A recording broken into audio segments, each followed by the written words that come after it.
우리 주님이 함께 하십니다.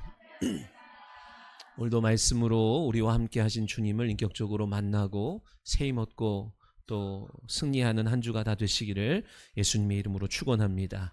오늘은 요한복음 2장 1절로 11절 말씀을 통해서 주가 일하실 때라는 제목으로 우리 함께 말씀을 나누려고 합니다. 태초부터 이 세상에는요, 세 가지 일이 진행되고 있어요. 첫 번째는 마귀의 일이고, 또 하나는 우리의 일이고, 또 하나는 주님의 일이에요. 주의 일입니다. 마귀의 일이라고 하는 것이 뭐예요? 요한복음 10장에 죽이고 빼앗고 멸망시키는 일이잖아요. 태초부터 마귀는 한 번도 일관되게 쉬지 아니하며 행하고 있는 일이 있는데, 그것이 하나님과 우리 사이를 이간하는 거예요. 그래서 우리로 하여금 하나님과 원수 맺게 하는 것이요, 하나님 안에서의 평안을 빼앗고자 하는 것이요.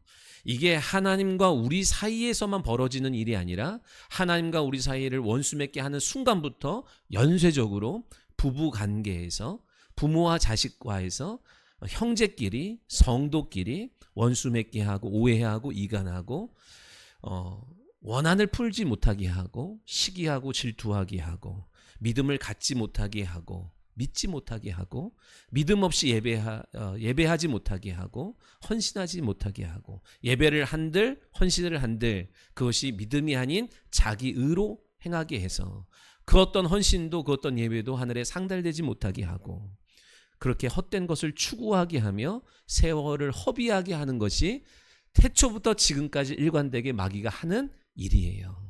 어디 술집에서 벌이는 일이 아니라 모든 믿는 자들 안에서도 이 일을 계속 벌이고 행하려고 한다라고 하는 것을 기억하셔야 돼요. 그렇다면 우리의 일이라고 하는 것이 뭐예요? 원래 우리는 하나님을 사랑하고 그분으로 인하여 기뻐하는 일이 우리의 일이거든요.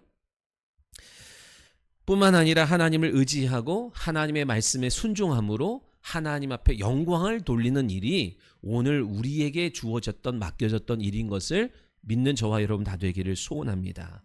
하지만 마귀에게 속아가지고 하나님을 떠난 이후부터는요, 두려워하는 일이 우리의 일이 되었어요. 염려하고 근심하고 걱정하는 일이 우리의 일이 되어버렸습니다. 그 두려움을 스스로 해결하고자 분주하게 돌아다니는 것이 일상이 되어버렸고, 하나님이 아닌 다른 것에서 만족을 위로를 받으려고 하는 우상 숭배가 우리의 일이 되어버렸다라고 하는 거예요. 그래서 헛된 일에 몰두하고 열심을 내지만 내가 여전히 허기지고 공허한 것이 우리의 일상이 되었어요. 마셔도 그 갈증을 해결하지 못하는 우리의 그 일, 그럼에도 불구하고 계속 헛된 것을 찾아다니며 세월을 허비하며 여기에 만족이 있을까 저기에 만족이 있을까 하면서 우상을 숭배하는 일이 우리의 일이 되어버렸다라는 거지요. 그렇다면 세 번째로 여러분, 주님의 일이 뭐예요? 우리의 이런 형편의 원인이었던 죄의 문제를 해결하시고 우리를 구원하시고 우리를 자유케 하시고 우리를 회복시켜 주시는 것이 주님의 일인 줄 믿습니다. 세부적으로 보면요, 우리로 하여금 죄를 인식시키는 일, 영적 세계의 소경이었던 우리의 눈을 뜨게 하시는 일, 배후에서 벌이던 이 일들, 이 눈앞에 보여지는 일이 단순히 눈앞에 보여지는 것이 아니라 배후에서 이 일을 사주하고 교사하는 영적 존재가 있다는 사실을 우리로 하여금 알게 하여서 혈과 육의 싸움으로 끝나지 않게 하는 것. 아, 저 사람이 저래서 그래, 엄마가 저래서 그래, 남편이 저래서 그래 라고 하는 보이는 사람과의 문제로만 여기지 않고 그 배후에서 우리의 연약함을, 우리의 부족함을, 우리의 실수를 갖고 상대방의 마음에 상처를 주고 또 오해하게 하는 그 배후의 도사리는 역사한 영들을 보게 하는 거예요. 드러내시는 일들을 주님이 하셨어요. 여러분, 율법으로는요 절대로 못하는 일이 있어요. 율법도 하나님이 주신 선한 법이에요. 온전한 법이에요. 그럼에도 불구하고 그 율법으로 못하는 일이 있다 그랬죠? 율법으로 못하는 일이 뭐예요? 죄를 해결하지 못하고 못하는 일이 뭐예요? 귀신의 역사를 드러내지 못해요. 율법은. 그래서 예수님이 오셔서 진리의 법으로 뭘 하시는 거예요? 예수님이 제자들에게 제자를 삼기 전에 너희들에게 먼저 주신 미션이 뭐예요? 제자 삼아라 라고 하는 미션을 주셨지만 그 전에 전제되는 거. 먼저 하나님이 하라고 하신 게 뭐예요? 귀신을 내쫓으라 그랬어요. 마태복음 10장에 제자들을 부르사 더러운 귀신을 내쫓고 모든 약한 것과 모든 부족한 것을 해결할 권능을 주시는 거예요. 여러분, 오늘 말씀을 듣기 위해서는요, 더러운 귀신이 거짓된 생각으로 우리 가운데 들어와서 하나님의 말씀을 받지 못하게 만드는 어둠의 권세가 떠나가야 되는 줄 믿으시기 바랍니다. 귀신이 여러분 피 흘리면서 무슨 이렇게 소복 입고 우리 가운데 오는 것이 아니라 거짓된 생각으로, 거짓된 이념으로 하나님의 말씀이 더 이상 내 영혼에 들어오지 않게 만드는 거. 헛된 야망, 헛된 욕심을 추구하느라고 하나님의 말씀을 단순히 기복적인 것, 내 야망을 이루는 알라딘의 램프처럼 여기게 만드는 거. 그래서 교회에 나와서 계속 뭘 추구하는 거예요. 나의 야망을 이루는데 하나님이 어떻게 도와주실 거예요? 라고 하는 것만 찾게 하는 거. 헛된 마음, 헛된 생각, 헛된 중독. 여러분, 들은 거는 모든 게 듣는 것은 믿음이 됩니다. 여러분이 세상의 말을 듣는, 여러분 왜 세상이 오늘날 정부가 언론을 통제하고 언론을 장악하는 이유가 뭐예요? 계속 세뇌시키는 거예요. 계속. 나쁜 놈 그러면 나 나쁜 놈인 거예요. 지정해서 나쁜 놈 하면 나쁜 놈이고 좋은 놈 하면 좋은 놈인 거고. 왜요? 백성들은, 국민들은 들으는 것이 믿음되기 때문에 그래요. 여러분들이 분별하지 못하면 다 들려준 대로 믿고 쫓아가서 결국에는 소경이 소경을 인도하여 결국엔 가보십시오. 이대로 가면 어떻게 되는지. 성도들이요, 단순히 먹고 사는 거에 혈안이 되면 안 됩니다. 어둠의 권세, 관원들과 세상의 임금들과 그 배후에 도사린 역사한 영들에 끌려다니는 사람들이 정권을 잡고 끌고 다닐 때 여러분 결국엔 어디 가요? 하나님을 대적하는 자리에 너도 나도 다 서게 돼 있어요. 그러니까 여러분 잘 분별하지 아니하면, 이 나라와 민족을 위해서 기도하지 아니하면 결국에는 나 하나 잘 먹고 잘 사는 것이 신앙의 목적이었는데 그마저도 다 잃어버리게 되는 일들이 현실 가운데 벌어지고 있는데 그건 안 보여주는 거예요, 언론에서. 여러분 잘 분별할 수 있는 저와 여러분 되기를 소원합니다. 그래서 잃어버린 기쁨을 되찾게 하시는 것이 주님의 일이에요. 주님이 오늘 우리를 이곳으로 왜 초청하셨어요? 너희가 추구하는 것, 너희가 구하는 그 정도의 기쁨이 아니라 더 큰 기쁨을 알게 하시기 위해서, 회복시키기 위해서 우리를 예배자로 부르신 줄 믿습니다. 그래, 너가 지금 직면한 그 문제가 힘들고 염려되고 어렵지만 그 문제가 문제로 여겨지지 않을 만큼 큰 기쁨을 내가 너에게 주길 원해. 그래서 오늘 우리를 부르시고 그 일이 저 현장에서 먼저 이루어지는 것이 아니라 오늘 우리 안에서 믿음으로 먼저 시작되는 줄 믿으시기 바랍니다. 그렇게 예수님이 하시는 일이 뭐냐면, 주님의 일은 하나님을 우리 가운데 나타내는 일이에요. 하나님과 우리를 화목하게 하는 일이에요. 그래서 잃어버렸던 기쁨을 되찾게 해주시는 것이 주님이 하시는 일인 줄 믿으시기 바랍니다. 더 나아가서 우리가 잃어버렸던, 빼앗겼던 사명, 우리의 일을 다시 되찾게, 다시 감당하도록 하게 하시는 일이 주의 일이요 성령의 일인 줄 믿는 저와 여러분 다 되시기를 예수님의 이름으로 축원합니다. 오늘 이 가나안 혼인잔치의 내용을 여러분 이해하려면 여러 가지 단서가 필요한데 그 중에서 창세기 2장의 내용을 여러분 잘 아셔야 돼요. 창세기 2장의 내용에 무슨 내용이 있죠? 에덴 동산의 얘기가 있잖아요. 에덴의 뜻이 뭐라 그랬어요? 에덴은 큰 기쁨이에요. 큰 즐거움이 에덴이에요. 여러분 뭐 때문에 그렇게 큰 기쁨이 있어요? 그 세상 어느 곳에도 없는 큰 기쁨과 큰 즐거움이 왜 있어요? 하나님과 함께 있을 때 얻는 거라고요. 내가 돈이 많아도 기쁘고요, 저 연예인들과 있어도 기쁘고요, 저 세상에 화려한 것 있어도 기쁜데 그 기쁨과는 비교할 수 없을 만큼, 그 기쁨은 있다가 사라지는 안개 같지만 영원한 기쁨은 하나님과 함께 있을 때 있는 기쁨인 거예요. 그죠? 그 기쁨 가운데 있었는데 언제 잃어버려요? 마귀에게 속아가지고 하나님 말씀에 불순종함을 통하여. 하나님은 공의의 하나님이시기 때문에 죄를 반드시 공의로 다스려야 하기 때문에 하나님과 분리돼요. 내쫓게 됐어요. 에덴의 큰 기쁨의 현장에서 그를 쫓아내게 되셨다고요. 그러나 하나님은 한편으로 어떤 하나님이에요? 사랑의 하나님이라고요. 그래서 쫓겨나가는 아담을 향하여, 인류를 향하여 뭐라고 말씀하세요? 네가 이 기쁨을 다시 회복하고 에덴으로 돌아올 수 있는 내가 그 길을 알려줄게. 내가 여자의 후손으로 가서 너로 하여금 기쁨을 빼앗았던, 잃어버리게 했던 그 권세를, 그 머리를 박살낼 때 너희가 이 에덴의 큰 기쁨을, 에덴으로 다시 돌아올 수 있을 거야. 나에게 다시 돌아오게 될 거야. 이 기쁨을 되찾게 될 거야 했다고요. 그래서 그때부터 모든 아담으로부터 전해들은 모든 사람들은 누굴 기다려요? 여자의 후손을 기다리는 거예요. 그죠? 어떻게 기다리는 거예요? 예배하며 기다리는 거예요. 여러분, 기다린다는 건요, 가만히 있는 게 아닙니다. 예배하며 그 믿음을 잃어버리지 않고 그 믿음을 증거하면서 계속 기다리는 거예요. 믿으시면 아멘. 그래서 오셔서 기다린 자에게 상 주시는 거예요. 기다린 자를 위로하시는 거예요. 기다린 자를 높여주시는 거예요. 믿으시기 바랍니다. 절대로 예배 없이 기다릴 수 없습니다. 그냥 기다리게 내버려 두질 않아요, 원수마귀가. 그래서 너희가 그 실상, 여자의 후손으로 오실 분을 맞이하려면 계속 예배하면서 그 믿음을 잃어버리지 않고 있어야 돼 했다고요. 오늘 우리가 예배하는 이유도 다시 오실 주님 기다리는 줄 믿으시기 바랍니다. 여러분 그냥 다시 그때쯤 가서 와도 된다고 생각하시면 그건 내 생각이에요. 주님은 뭘 원하시는 거예요? 내가 다시 올 건데 어떤 모습으로 만나자 그랬어요? 신부가 신랑을 맞이할 때 어떤 모습으로 맞이해야 되겠어요? 청결한 모습으로 맞이해야 되잖아요. 그것처럼 너의 영혼을 정결한 상태로 유지하고 있어.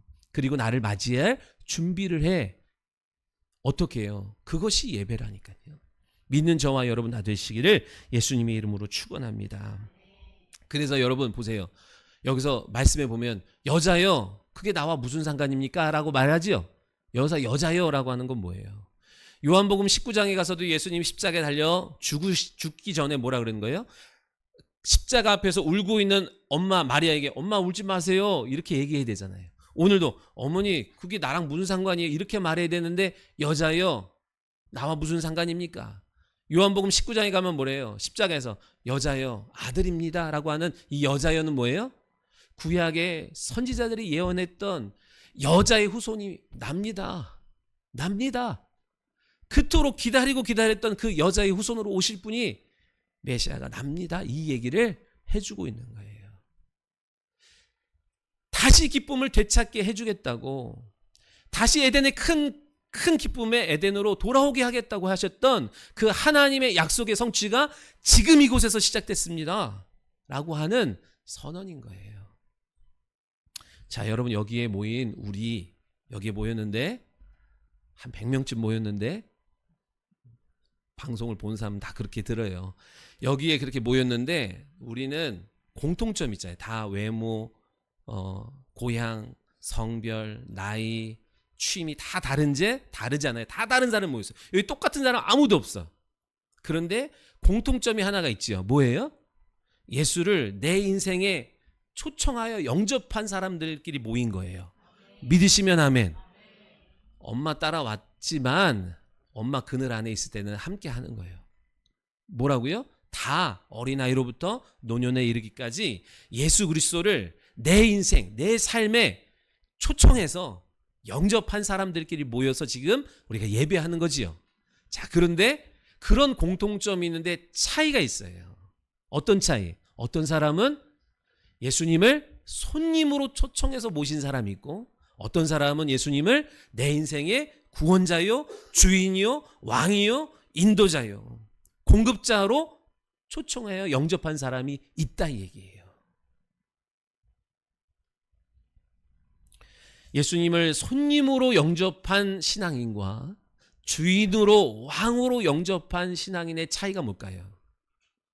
그것은요, 인생의 포도주가 떨어져 보면 합니다.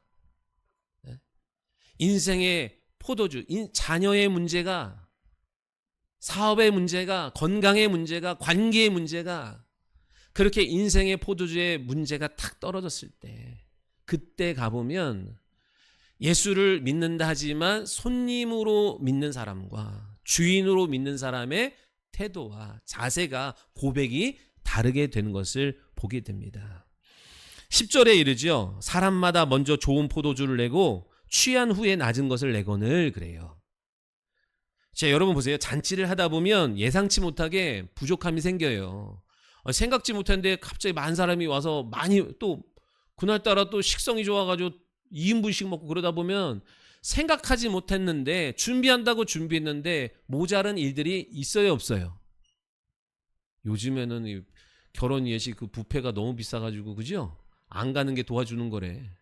아무튼 준비를 한다고 했지만 떨어지는 일이 오늘 여기에만 있었겠습니까? 아니요. 잔치 벌이다가 준비한다고 했음에도 불구하고 부족한 일이 있을 수 있다고요. 그때마다 사람들의 방법이 뭐예요? 인본적인 방법이에요. 그러니까 지금 여기서 얘기하는 거예요. 사람마다 먼저 좋은 것을 내고 나중에 취한 후에는 낮은 것을 낸대요. 이게 뭐냐면 하다 보니까 모자르기 시작하는 거예요. 그러면 여러분 어떻게 해요? 모자르기 시작하는 거. 인간적인 방법을 쓰는 거예요. 낮은 것을 냈다는 건 뭐냐면 원래 포도주에다가 뭘 타. 네? 왜? 지금 적당히 취했으니까 조금 지금 이 정도 남은 양을 지금 그 당시에는 한 일주일 동안 그 결혼 예식을 했으니까 지금 며칠이 지났는데 이제 이 정도밖에 없어. 그러면 어떻게 해요? 이제 뭘 좀 타가지고 거기다가 더불어서 이제 그것을 양을 늘리는 거예요. 이런 일이 있었더라는 거예요. 여기도.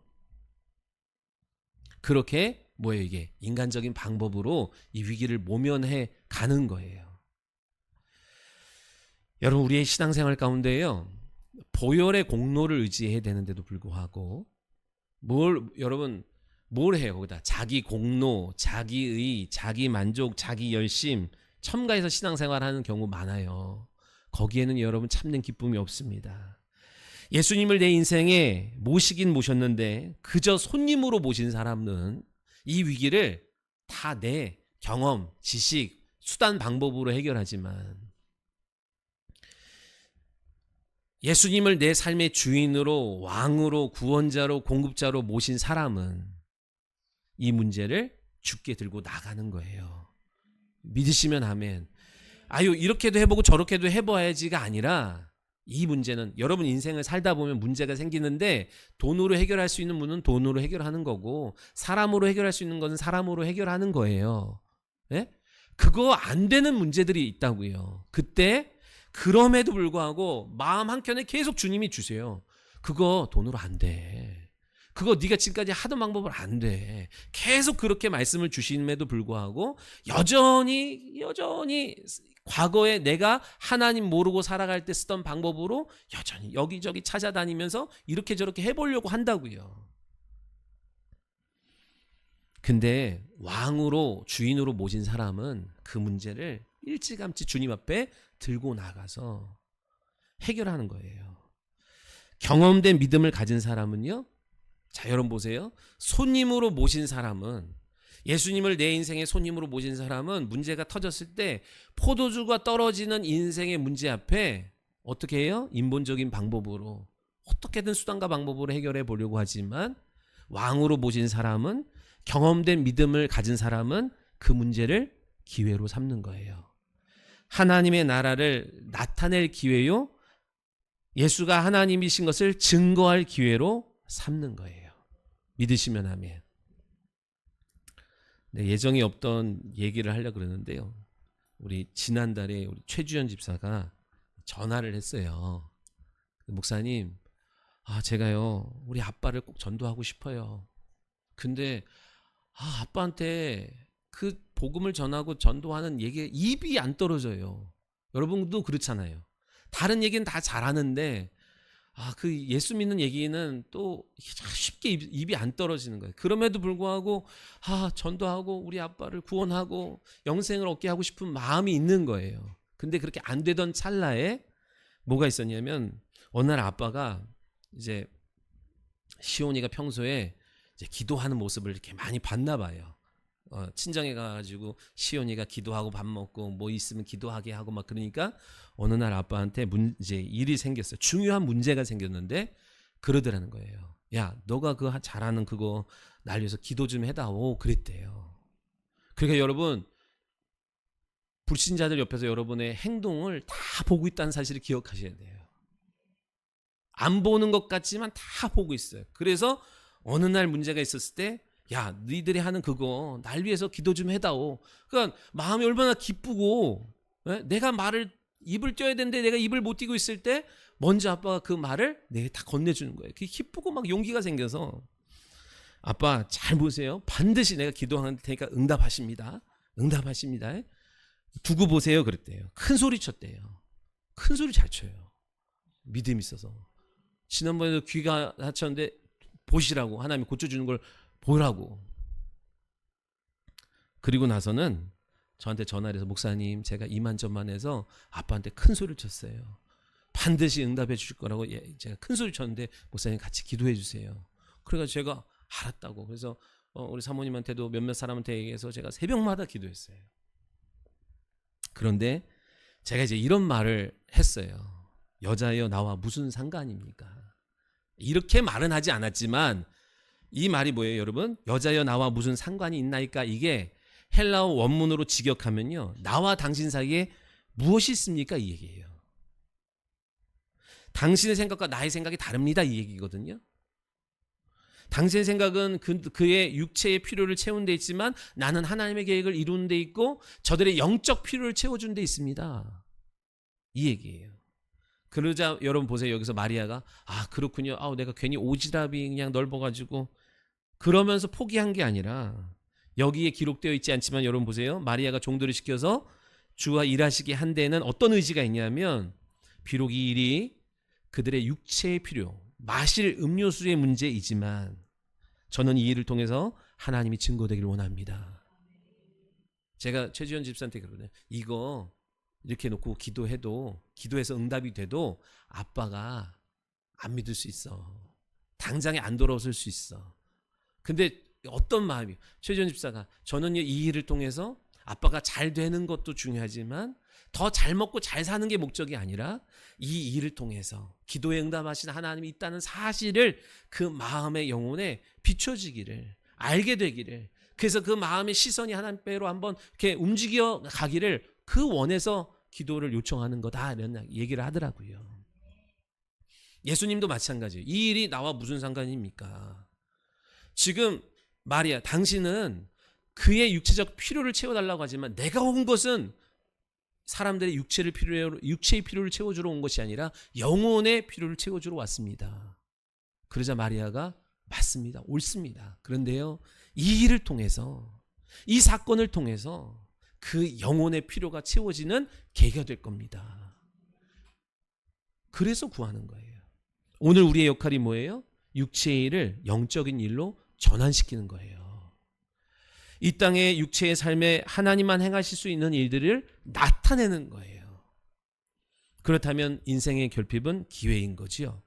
믿는 자들에게 인생의 위기는 하나님을 체험할 기회가 되는 줄 믿으시기 바랍니다. 인생의 결핍이 와도요, 하나님 찾지 않은 사람들이 있어요. 왜요? 그 사람 주변에는 예수 믿는 사람이 한 명도 없어서요? 아니요.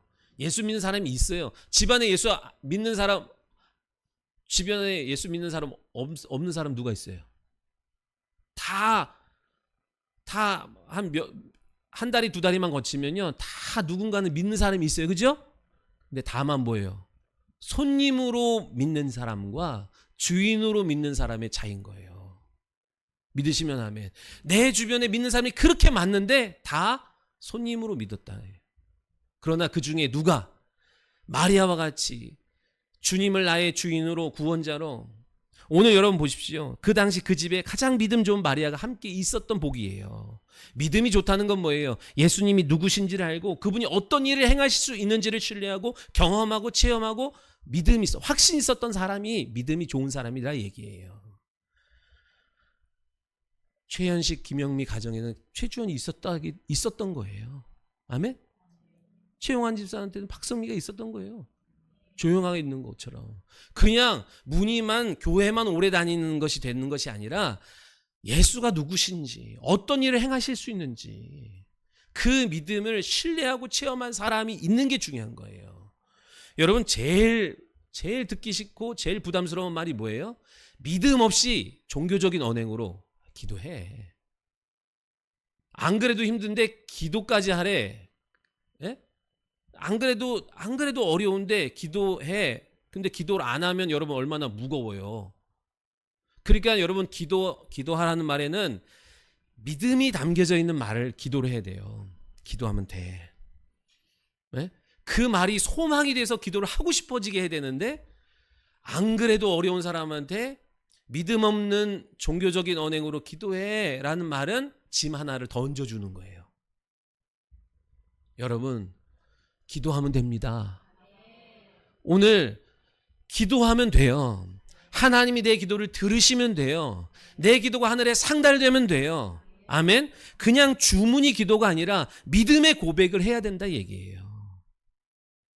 왜 기도가 안 되죠 지금? 왜 기도를 하고 있는데 응답이 안 되죠? 오늘 내 기도 안에 들어가 있는 불순물을 빼내는 과정 속에 있기 때문에 아직 기도가 응답이 되지 않을 뿐인 거예요. 하나님은 지금도 여러분이 포기하지 않고 있으면 계속 기도하는 과정 속에서 그 기도가 너무 무거워, 하늘로 상달시킬 만한 믿음이 충만히 채워서 올라가야 되는데 아직 무거워. 그래서 그 속에 상달되지 못하도록 붙들고 있는 육체적인 것들을 버리는 시간 속에 있기 때문에 아직 더딘 것뿐이지, 여러분 오늘 그리스도 안에, 믿음 안에, 말씀 안에, 예배 안에 있다 보면 오늘 믿음이 믿음되지 못하게 하는 내 안에 그릇된 요소가 하나하나 제거되면서 기도가 하늘로 상달돼요. 오늘 우리의 삶의 현장 속에 생명과 실상으로 나타나게 될 줄 믿습니다. 4절에 보니까 예수께서 내 때가 아직 이르지 아니하였다라고 말씀하지요. 내 때가 언제예요? 내 때가. 내가 그리스도요 하나님의 아들인 것을 나타낼 때가 언제예요? 예수가. 믿음이 준비될 때라니까요. 여러분 성경에 보세요. 예수님이 제자들에게 자신을 공개하실 때가 언제예요? 그들 안에 믿음이 준비되었을 때예요. 믿음이 준비됐다는 건 어떻게 알아요? 그들의 신앙 고백을 통해서 아는 거예요. 믿으시면 아멘.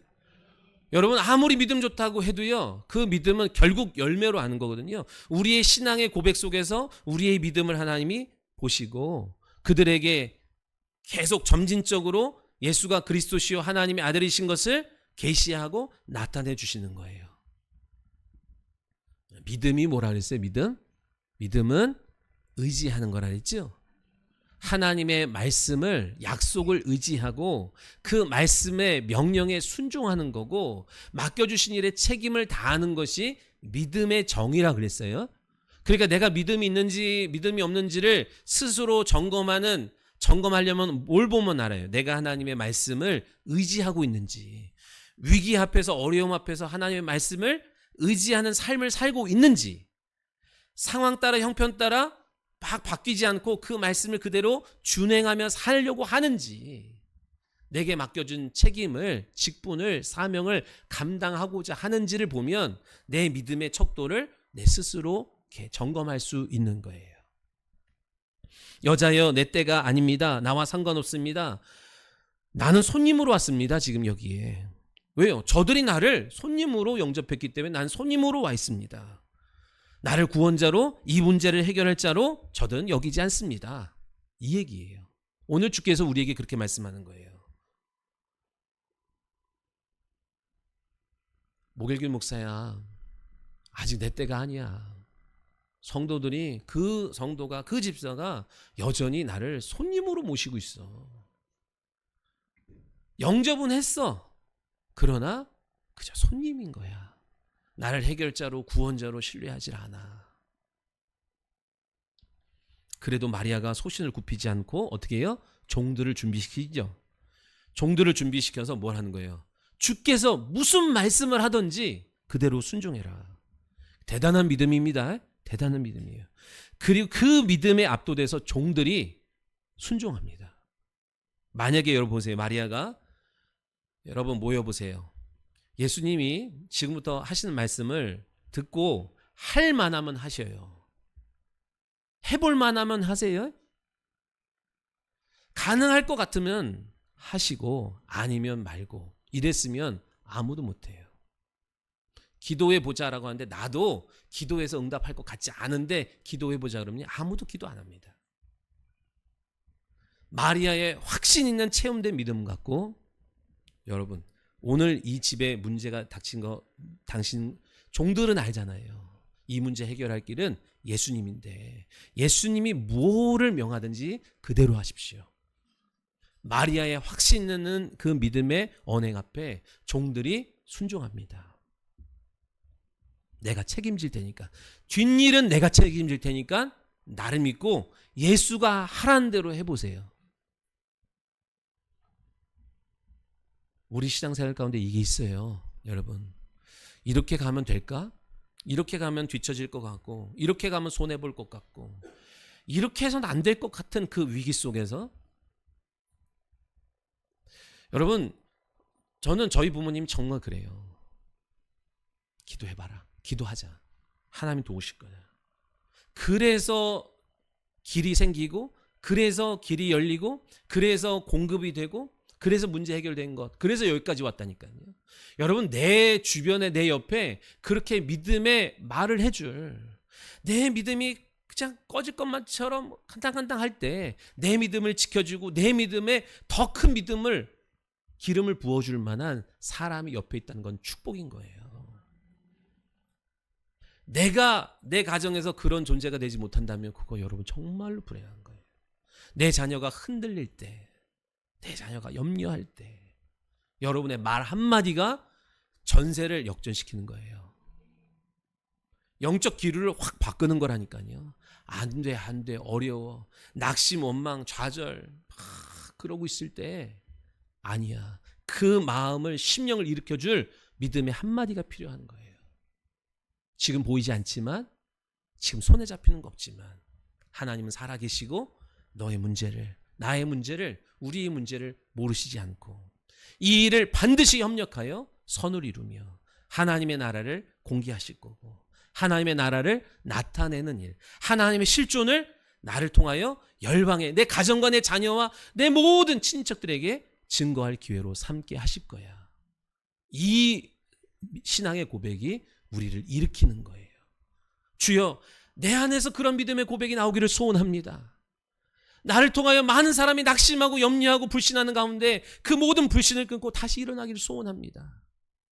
여러분, 오늘 우리가 여기서 그것을 얻고 돌아가지 못하면 결국 세상의 현장 속에서는 똑같이 믿지 아니하는 사람들처럼 다수가 가는 길로 세상이 하는 말을 맹목적으로 듣고 순종하여 갈 수밖에 없는 거예요. 우리는 세상을 거슬러 가는 인생인 줄 믿습니다. 예수님은 종이 준비될 때 더 이상 손님으로 계시지 아니하고 우리의 인생의 주인으로 일하시기 시작하는 거예요. 무슨 말씀을 하시던지 그대로 할 종이 준비되어야 합니다. 내 인생에 내가 여전히 주인이면 주님은 일하실 수 없어요. 그래, 우리가 구원은 받을 수 있지만 하나님의 약속된 그 이적들, 그 기적들, 놀라운 일들을, 우리 가운데 예비해 놓으신 일들을 체험할 수 없다 얘기예요. 가정과 사업과 자녀의 당면한 문제 앞에 우리가 해야 될 태도가 뭐예요? 주여 말씀하옵소서. 종이 듣겠나이다. 내가 우리 가정의 가장이지만, 내가 우리 가정에서 제일 중요한 위치에 있지만 나 역시 종입니다. 주여 말씀하옵소서. 내 자녀를 향하여 내가 어떻게 말할까요? 그대로 순종하겠습니다. 그런 결단과 각오가 있을 때 하나님은 뭘 봐요? 싹을 본다고. 중심에 있는 그 작은 의지를 보신다고요. 그것을 보실 때 하나님께서 뭘 주세요? 말씀을 주시는 거예요. 어떤 말씀? 여기 보니까 돌 항아리 6에 물을 채우라는 말씀을 주세요. 여러분, 이 돌 항아리에 물을 채우라는 건 유대인의 정결 예식대로 한다고 하는 것은, 그들은 뭐 하는 거예요 지금? 밖에 나갔다 오면 손발을 씻는 거예요. 그것이 정결하게 하는 길이라고 여겼던 유대인들의 정결 예식이에요. 율법으로. 그러나 그것으로는 겉만 씻지 속은 못 씻습니다. 이제 손발을 닦는 너희들의 그 구약의 율법은 끝나고 새로운 복음의 시대가 열리는 거예요. 믿으시면 아멘. 그 포도주 항아리에 더 이상 석회질이 담긴 겉만 씻는 물이 아니라 우리의 영혼까지 씻을 포도주가, 보혈이 준비되는 사건인 것을 여러분 기억하셔야 돼요. 그런데 여러분, 포도주가 떨어진 상황에서 손발을 씻는 물을 갖다 주는 거, 거기에 물을 채우는 게 여러분 이해 납득이 되지 않잖아요.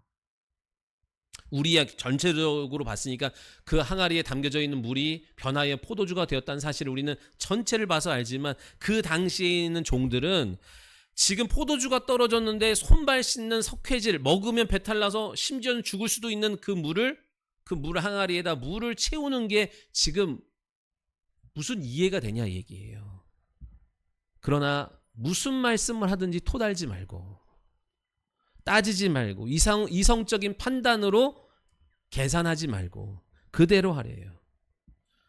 우리가 신앙생활 하다 보면 여러분 이제 상담을 오는 성도들도 있는데 뭐라고 얘기해요? 하다 보면 이제 핏대를 세워서 얘기한다고. 그게 말이 되냐고. 지금 상황이 지금 형편이 지금 현실이 이런데 아주 그냥 현실하면서 그래요. 그래서 하나님이 필요한 거예요, 여러분.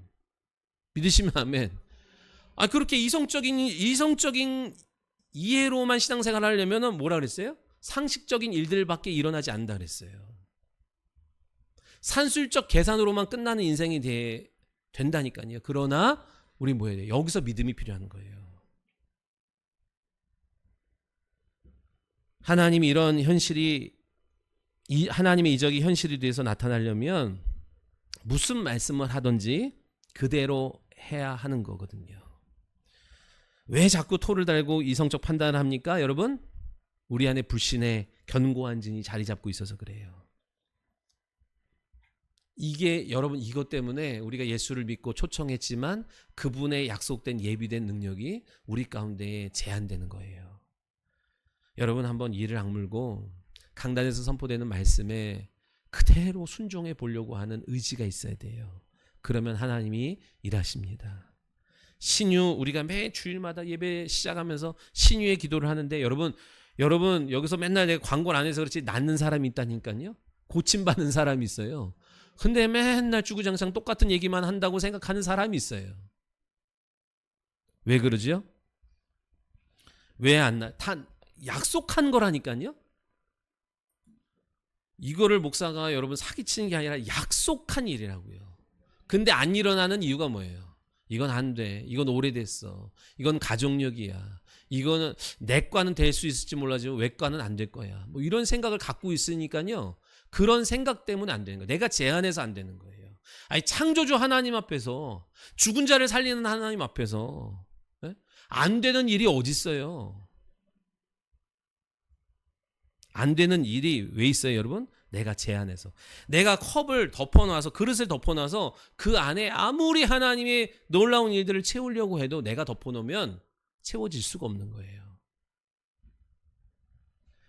컵에 물을 채우는 것은 주가 하시는 일이라고 한다면 덮어뒀던 컵을 돌리는 일은 우리 몫인 거예요. 항아리에 담겨져 있는 물을 포도주로 바꾸는 일은 주님의 일이라고 한다면 항아리에 물을 채우는 일은 우리의 몫인 거예요. 죽은 나사로를 살리는 일은 주님의 몫이라고 한다면 무덤의 돌을 옮기는 것, 그건 우리의 몫인 거예요. 보리떡 5개랑 물고기 2마리로 5,000명을 먹이고 12광주를 남기는 일은 주님의 몫이라고 한다면 우리의 몫은 내 도시락을 내놓는 거예요. 무슨 말씀을 하시든지 그대로 하라. 침상을 들고 일어나라. 그러면 일어나야 돼요. 그런데 내가 오래돼가지고 중풍병에서요. 나는 일어나서 걸어본 지가 하도 오래돼서 안 돼요. 그러면 안 되는 거예요. 하나님이 의지를 갖고 일어서면 그때 일하십니다. 믿으시기 바랍니다. 요단강에 가서 7번 몸을 담가라. 6번도 안 돼요. 하나님이 명하신 약속된 충만한 수까지 가야 되는 거예요. 220볼트가 들어와야 선풍기가 돈다고 쳐봐요. 110볼트는 안 된다니까요. 170볼트, 180볼트도 안 된다는 거예요. 약속한 전력이 들어와야 움직이는 것처럼 하나님의 이 응답도 약속된 믿음의 분량이 있어요. 어떤 거는 조그만 믿음의 분량만 있어도 응답되는 게 있고 더 큰 믿음을 요구하시는 분량이 있다 얘기예요. 하나님이 능력이 없어서가 아니라 우리의 믿음을 이끌으셔서 더 많은 것을 주기 위하여 믿음을 요구하신 줄 믿으시기 바랍니다. 항아리에 물을 채우는 것과 떨어진 포도주를 구하는 것과 무슨 상관관계가 있으며 더 나아가서 손발을 씻는 이 석회질이 있는 물을 떠다가 연회장에다 갖다 주는 일은 여러분 상식에 맞는 일이에요? 돌에 맞을 일이지. 그렇게 상식에 벗어난 요구가 있어요. 그러나 여러분 염려하지 마세요.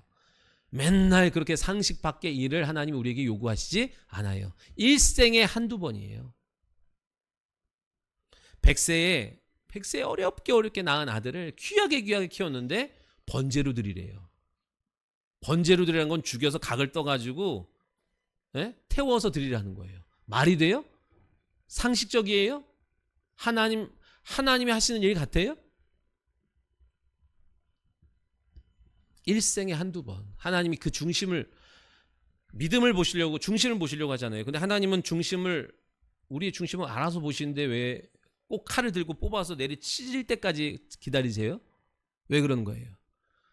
우리의 중심이 표현되어질 때야 비로소 하나님이 사용하실 믿음의 근거가 된 줄 믿으시기 바래요. 우리 안에 믿음이 있어, 그 싹이 있어. 그러나 그걸로는 안 된다니까요. 표현해라, 의지해라, 사용해라. 그래서 하나님이 아브라함의 믿음을 요구하시잖아요. 일생에 한두 번 상식을 벗어난 이해 납득 공감이 안 되는 요구를 하나님이 하십니다. 그러나 절대 걱정하지 마세요. 여러분 그거를 아무 때나 아무에게나 요구하시는 게 아니에요. 이거를 통과하기 위해서 아브라함은 창세기 12장부터 22장까지 연단을 받는 거예요. 하나님이 엄청난 믿음의 조상으로 그를 통하여 예수 그리스도가 메시아가 이 땅에 들어오는 축복의 통로로 사용하시기 위해서 12장부터 22장까지 계속 계속 다뤄가는 거예요. 그리고 그 믿음이 딱 하나님 앞에 합계됐을 때, 그러니까 무슨 말씀을 하시든지 그대로 순종할 만큼 연단되어서 준비되었을 때 하나님이 100세의 아들, 네 아들 나한테 줘라 하시는 거예요. 우리가 대학 가려고 12년을 내공을 쌓는 거 아닙니까? 그죠? 그리고 나서 합격 통지서를 받는 거 아니에요. 우리 애들이 이거 사회에 나가서 써먹지도 않을 이걸 왜 해야 되는 거예요? 이렇게 공부를 왜 해야 되는 거예요? 왜 그러는 거예요? 여러분이 합격 통지서는 뭐예요? 그동안 당신은 참으로 성실했습니다. 참으로 인내와 극기가 있어서 무슨 일을 맡겨도 당신은 잘 해낼 수 있는 사람입니다라고 하는 것에 대한 결과예요. 우리가 지금 여러분 배운 것을 세상에서 써먹으려고 하는 게 아니라 얼만큼 많은 사람들 중에 누가 더 성실한지, 누가 끈기 있는지, 누가 포기하지 않는지, 그거 보는 거예요. 그거 보는 거예요.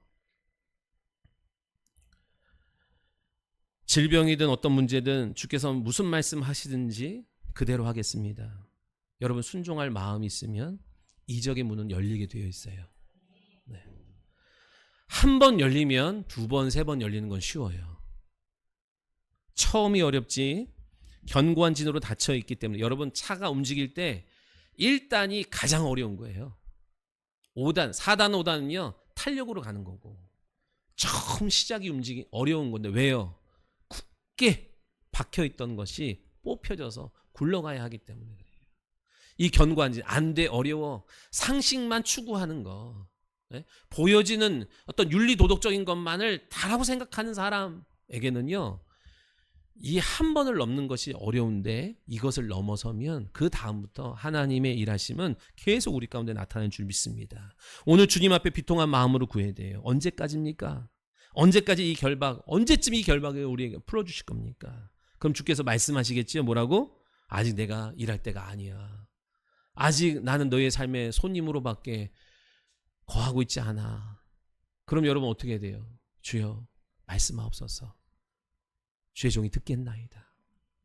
지금까지 내 인생이 내가 주인 줄 알고 내 멋대로 내 생각대로 잘 해보겠다고 열심을 냈지만 그것이 도리어 안 되는 길로 오게 되었던 것을 이제 압니다. 이제는 시작부터 끝까지 하나님이 내 삶의 주인 되어주시고 통치자 되어주시고 공급자 되어주시고 인도자 되어주셔서 주님 만나는 주님 앞에 서는 그날까지 주님의 인도받기를 소원합니다. 신앙생활은요 반복적으로 듣고 믿고 행하는 거라 그랬어요.